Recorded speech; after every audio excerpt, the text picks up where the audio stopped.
um evento muito bom, é muito gostoso poder rever a torcida do Joinville, também sentar com esses craques, né, todos, Fontana, Nardelli, Ivan, Fabinho, satisfação muito grande. Poder entregar a camisa dos anos 90 para o torcedor, né, todos entregaram, alegria muito grande poder participar desse evento. Eu queria deixar um abraço e uma gratidão muito grande ao torcedor do Jack. Um beijo a todos vocês.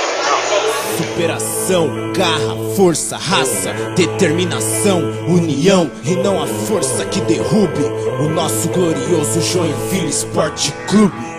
1976 nascia uma fusão entre América e Caxias. Nascia nosso orgulho, nossa garra, sina aqui do sul do Brasil, norte de Santa Catarina, com uma trajetória de glórias, de vitórias, fortificando os passos, construindo a nossa história que jamais vai terminar, não há força que derrube. Nascia o glorioso Joinville Esporte Clube, Jack, como popularmente é chamado, time vitorioso, um batalhão de soldado que já no seu primeiro ano de fundação levou o título catarinense, nasceu campeão. Superação, motivação, dedicação desse coelho, o tricolor de garra, preto, branco e vermelho, que move a cidade, o povo joinvilense. Sucesso do futebol profissional catarinense, com a histórica marca do ramo esportivo. 8 títulos estaduais consecutivos e um só objetivo na vida desse guerreiro: voltar à elite do futebol brasileiro. E quem vai ajudar o clube a essa grande subida é o apoio total da sua enorme torcida, que canta e vibra, faz a arquibancada tremer. Meu grande amor por Joinville, sou Jack até morrer. Jack,